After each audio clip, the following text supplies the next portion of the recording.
Hello everyone, I am doctor Alok Agarwal. और आज के इस वीडियो में हम देखेंगे इम्पैक्ट टेस्टिंग ऑफ मटेरियल।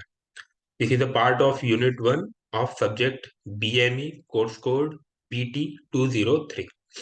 तो सबसे पहले impact testing of material start करने से पहले हम ये देखते हैं कि इम्पैक्ट टेस्टिंग से हमको पता क्या चलता है, what we are going to determine using impact testing.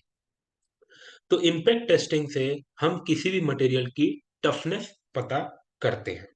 ठीक, इम्पैक्ट टेस्टिंग को हम करते हैं मटेरियल की टफनेस पता करने के लिए। अब ये टफनेस क्या होती है?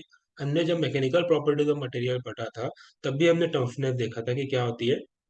It is the energy absorb by material before it breaks, that is toughness.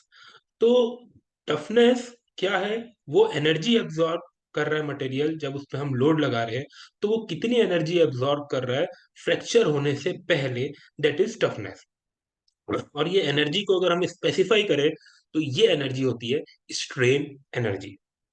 ठीक, क्योंकि यहाँ पे मटेरियल का डिफॉर्मेशन होता है। मटेरियल का डिफॉर्मेशन हो रहा है मतलब उसमें स्ट्रेन आ रहा है। स्ट्रेन एनर्जी को जो एब्जॉर्ब करता है material before it break, it is called toughness of a material. अब देखिए, जब भी मटेरियल में हम लोड लगाते हैं, क्या हो रहा है?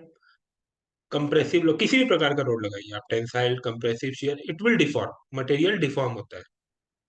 और जब वो डिफॉर्म होता है, उस दौरान वो कुछ एनर्जी एब्जॉर्ब करता है। उस एनर्जी को हम बोलते हैं स्ट्रेन एनर्जी। और इसी स्ट्रेन एनर्जी को हम मेजर करते हैं। इसी स्ट्रेन एनर्जी को हम with the help of this impact testing evaluate करते हैं, और उसको हम बोलते हैं टफनेस ऑफ द मटेरियल। अब जो मटेरियल में लोड लग रहा है, वो दो टाइप से हो सकते हैं। Either it is a static load. अगर मैं एक मटेरियल है, उसमें एक लोड लगा के रख दिया एंड दैट लोड, इसको मैं लगाए लगाए रखा हूँ, this is called static load. This load is not moving, ये लोड मूव नहीं कर रहा है, इसीलिए हम इसको बोलते हैं स्टैटिक लोड। जब स्टैटिक लोड मटेरियल में लगता है, तो मटेरियल डिफॉर्म होगा। अगर मटेरियल डिफॉर्म होगा, तो जो स्ट्रेंथ मटेरियल बताएगा, that strength is called yield strength और ultimate strength of the material, जो कि हमने स्ट्रेस स्ट्रेन डायग्राम में देखा था। वहां पे हम क्या कर रहे थे, एक सैंपल ले रहे थे और उसमें स्टैटिक लोड लगा रहे थे और धीरे धीरे उस लोड को बढ़ा रहे थे। मटेरियल में क्या आ रहा था? स्ट्रेन आ रहा था। और मटेरियल कितना स्ट्रेंथ झेल सकता है, कितना स्ट्रेंथ विथ स्टैंड, कितना लोड विथ स्टैंड कर सकता है, उसके बेसिस में हमने वहां पे दो स्ट्रेंथ की बात की थी। First one is yield strength and second is ultimate strength. तो स्टैटिक लोड से हमको क्या मिलता है? Yield strength and ultimate strength. लेकिन इम्पैक्ट स्ट्रेंथ या इम्पैक्ट टेस्टिंग, हमको टफनेस हमको निकालना है, तो जो लोड होता है दैट इज डायनामिक लोड, जिसको हम इम्पैक्ट लोड भी बोल सकते हैं, जिसको हम मूविंग लोड भी बोल सकते हैं। स्टैटिक लोड मतलब वो स्टैटिक है, वो मूव नहीं कर रहा है। डायनामिक लोड मतलब that is a moving load. तो जब किसी मटेरियल में एक डायनामिक लोड लगता है या मूविंग लोड लगता है, उस समय मटेरियल कितना लोड सस्टेन कर सकता है, वो डिपेंड करता है कि वो कितनी एनर्जी स्टोर कर सकता है before it break, before it fracture. ठीक, तो उस एनर्जी को हम बोलते हैं स्ट्रेन एनर्जी, और उससे हम क्या निकालते हैं? Toughness of the material. अब इसका काम क्या है? इम्पैक्ट टेस्टिंग हमको क्यों करना है? ये इसलिए करना है कि जब कभी कोलिजन होता है, जैसे कि जनरली गाड़ियों में जब कोलिजन होता है, तो गाड़ी उसमें सबसे इंपॉर्टेंट होता है कि जब दो गाड़ी आपस में टकरा रही है, तो कितना डैमेज हो रहा है उस गाड़ी में। वो डैमेज कहीं ड्राइवर तक तो नहीं पहुंच रहा है, ड्राइवर को कितना हार्म होगा। तो जनरली इम्पैक्ट टेस्ट करते हैं कि वो मटेरियल की एबिलिटी बताता है कि वो इम्पैक्ट लोडिंग के दौरान, कोलिजन के दौरान, वो कितनी एनर्जी एब्जॉर्ब कर सकता है। This is why impact testing is perform. Okay, अब हम देखते हैं कि टाइप्स ऑफ इम्पैक्ट टेस्टिंग। तो इम्पैक्ट टेस्टिंग जनरली दो टाइप से की जाती है। एक होती है आइजोट टेस्टिंग और एक होती है चारपी टेस्टिंग। दोनों ही टेस्टिंग में जो इक्विपमेंट होता है, जो मशीन होती है, दैट विल रिमेन सेम। ये उस मशीन का पिक्टोरियल व्यू है। इसको थोड़ा और अच्छे से समझने के लिए ये इसका लेआउट है मशीन का। अब देखिए, ये मशीन का लेआउट थोड़ा अपन समझते क्या होता है। इसमें एक सबसे इंपॉर्टेंट कंपोनेंट होता है, एक पेंडुलम होता है। ठीक, ये जिसका एक पोर्शन को हम हैमर बोलते हैं, जहां पे heavy load, heavy wet mount रहता है। एक टेबल होती है जिसको हम एनविल बोलते हैं और वहां पे हम अपने स्पेसिमेन को माउंट करते हैं। यहाँ पे एक स्केल होती है, ठीक। इस स्केल में हम मेजर करते हैं कि इम्पैक्ट एनर्जी कितनी मटेरियल ने है, मतलब ब्रेक होने से पहले वो कितनी एनर्जी एब्जॉर्ब कर रहा है। तो एक पेंडुलम है यहाँ पे। अब ये होता कैसे है, देखिए यहाँ पे हमने स्पेसिमेन को माउंट किया एनविल के ऊपर। अब ये पेंडुलम को हम एक पर्टिकुलर हाइट तक लेके जाएंगे। यहाँ पे जिस हाइट तक हम लेके गए, तो ये हाइट हमको पता है, हम उसको मेजर कर लेंगे, लेट इट बी h1। तो यहाँ पे जो हैमर है, जो हैवी वेट है, इसके पास कितनी पोटेंशियल एनर्जी होगी, m, जो इतना इसका मास है, g, जो कि ग्रेविटेशनल एक्सिलरेशन है, and h1 is the height. तो इसके पास इतनी पोटेंशियल एनर्जी है mgh1। अब यहाँ से हम इस पेंडुलम को रिलीज करेंगे। जैसे ही हम पेंडुलम को रिलीज करेंगे, ये पेंडुलम तेजी से नीचे की तरफ आएगा, जो भी हमारा स्पेसिमेन है उससे टकराएगा, और अगर उस स्पेसिमेन को वो तोड़ के आगे निकल जाएगा, तो वो कुछ डिस्टेंस आगे निकलेगा। फॉर एग्जाम्पल, वो इस स्पेसिमेन को तोड़ नहीं पाया, तो हमारा इम्पैक्ट टेस्ट फेल हो गया। फिर हमको इस हैमर को और ऊपर लेके जाना पड़ेगा। अब जैसे ही ये स्पेसिमेन को ब्रेक किया, तो ब्रेक करने के बाद ये यहाँ पे रुकेगा नहीं। अगर स्पेसिमेन ब्रेक नहीं हुआ तो वो यहाँ पे रुक जाएगा। लेकिन अगर स्पेसिमेन ब्रेक हो गया, तो वो इसको ब्रेक करके आगे की तरफ निकल जाएगा। और जब वो आगे की तरफ निकलेगा, तो जितनी हाइट वो आगे तक गेन करेगा, जितनी हाइट वो जाएगा, उस हाइट को हम मेजर कर लेंगे। जब ये ब्रेक करके निकलेगा, तो ये H2 हाइट फॉर एग्जांपल ये अटेन कर लिया, तो वो हाइट को हम मेजर कर लेंगे।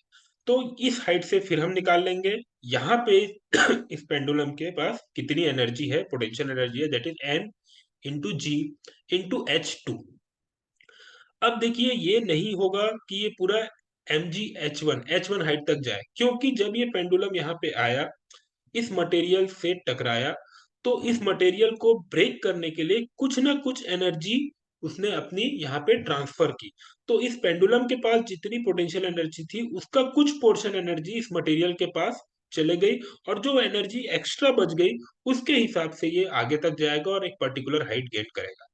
तो हमारे पास इनिशियल एनर्जी ऑफ पेंडुलम आ गई, फाइनल एनर्जी ऑफ पेंडुलम आ गई, ठीक। तो difference in both this energy, जब ये दोनों एनर्जी का हम डिफरेंस निकालेंगे, that is mgh1 minus mgh2, तो हमको मिलेगा E is equal to mgh1 minus h2। अब ये जो एनर्जी डिफरेंस है, ये एनर्जी कहाँ गई? हमको पता है law of conservation of energy, that energy can not be created nor be destroyed, but it can be converted from one form to another. तो यहाँ पे पेंडुलम के पास mgh1 एनर्जी थी, यहाँ पे पेंडुलम के पास mgh2 एनर्जी है। तो क्या हो रहा है, जो एनर्जी डिफरेंस है, वो एनर्जी गई कहाँ? That energy is absorb by this material on which we are applying testing. जिसका हम टफनेस निकाल रहे हैं, जिसपे हम इम्पैक्ट टेस्टिंग कर रहे हैं, वो स्पेसिमेन ये डिफरेंस इन एनर्जी को एब्सॉर्ब कर लिया है, and that energy is called impact energy of that specimen. ठीक है। तो इस तरह से एकदम सिंपल सा टेस्ट है, इस तरह से हम इसको टेस्ट करते हैं। ये दोनों ही टेस्ट, आइजो टेस्ट और चारपी टेस्ट, दोनों ही टेस्ट करने के लिए हमको सेम अरेंजमेंट की मशीन चाहिए होती है। फिर इन दोनों में डिफरेंस क्या है, ये दोनों टेस्ट में क्या डिफरेंस है, चलिए देखते हैं अपन इन दोनों टेस्ट का डिफरेंस। यहाँ पे स्पेसिमेन प्रिपरेशन और स्टेप्स ऑफ, या हम बोल दिए कि अप्लाई एप्लीकेशन ऑफ लोड, ये दो मेन डिफरेंस होता है आइजो टेस्ट एंड इम्पैक्ट टेस्ट। ये दोनों ही टेस्ट के लिए हमको अलग अलग टाइप से स्पेसिमेन बनाने पड़ते हैं, ठीक। और स्पेसिमेन बनाने के बाद हमको उसको अलग तरीके से माउंट करना पड़ता है, जो मशीन हमने देखा उसमें, ठीक। तो जब आइजो टेस्ट होता है, तो हमारा स्पेसिमेन वर्टिकल होता है, और ये जो नॉच है, ये जो नॉच है, ये सेंटर में नहीं होती है स्पेसिमेन के, ये ऊपर की तरफ शिफ्ट होती है, एक साइड में ज्यादा होती है। और उसके बाद हम इस स्पेसिमेन को वर्टिकली माउंट करते हैं, और जिस डायरेक्शन में नॉच है, उसी डायरेक्शन में हम हैमर से लाके यहाँ पे लोड अप्लाई करते हैं, डायनेमिक लोड अप्लाई करते हैं, और फिर ये टूटता है। चारपी टेस्ट में हम ये जो नॉच है, इसको सेंटर में बनाते हैं स्पेसिमेन के, और यहाँ पे जो स्पेसिमेन है उसको हम हॉरिजॉन्टली माउंट करते हैं मशीन में, और जो लोड है, जो डायनेमिक लोड है, उसको नॉच के अपोजिट डायरेक्शन में अप्लाई करते हैं, जिस तरह से यहाँ पे दिख रहा है। तो एग्जाम में डिफरेंस पूछ सकता है कि what is the difference between Izod and impact test. तो हम पॉइंट वाइज देख लेते हैं कि दोनों में डिफरेंस क्या होता है। दोनों में डिफरेंस क्या होता है? Preparation of specimen, mounting of specimen and application of dynamic load का डायरेक्शन। ठीक। तो आइजोड में the specimen is held vertical, यहाँ पे हम स्पेसिमेन को वर्टिकली माउंट करते हैं। चारपी टेस्ट में हम स्पेसिमेन को हॉरिजॉन्टली माउंट करते हैं। तो सबसे पहला डिफरेंस ये हो गया। दूसरा डिफरेंस है, जो आइजोड टेस्ट है उसमें उसको उसको हम मेटल्स और प्लास्टिक दोनों के लिए यूज करते हैं। ठीक। पॉलीमर कंपोजिट हो गया या किसी भी प्रकार का प्लास्टिक हो गया या मेटल हो गया, उसके लिए यूज करते हैं। लेकिन चारपी टेस्ट को जनरली मेटल्स के लिए ही यूज किया जाता है। Third very important difference is striking point. जब आइजो टेस्ट हम कर रहे हैं तो वहां पे हम जो वी नॉच बनाए हैं उसके अपर पार्ट में हम स्ट्राइकिंग पॉइंट रखते हैं। मतलब हैमर आएगा, यहां से टकराएगा, इस पॉइंट में टकराएगा और ये मटेरियल को इस तरह से तोड़ देगा। ठीक। तो मटेरियल ब्रेक कहां से होगा? जहां पे उसका वीकेस्ट पोर्शन है, मतलब ये एरिया, ये पॉइंट पे, इस जगह में मटेरियल, ये स्पेसिमेन ब्रेक होगा। ठीक है। जब चारपी टेस्ट करते हैं तो हम मटेरियल के मिडिल पॉइंट में, जहां पे नॉच है, जस्ट उसके अपोजिट में लोड लगाते हैं, डायनेमिक लोड लगाते हैं। ठीक। यहाँ पे हम नॉच के डायरेक्शन में लोड लगा रहे हैं, यहाँ पे हम नॉच से अपोजिट डायरेक्शन से लोड लगा रहे हैं। नेक्स्ट इंपॉर्टेंट डिफरेंस इज, यहाँ पे सिर्फ हम वी नॉच बनाते हैं। आइजो टेस्ट के लिए हमको वी नॉच की जरूरत पड़ती है, लेकिन चारपी टेस्ट में लिबर्टी है कि हम वी नॉच भी बना सकते हैं और यू नॉच भी बना सकते हैं। तो this is the difference between Izod and Charpy test. Thank you. Next, इससे रिलेटेड एग्जाम में क्वेश्चन आ सकता है कि define impact testing of material, या फिर दूसरा क्वेश्चन आ सकता है कि what is the difference between Izod and impact test. Thank you very much.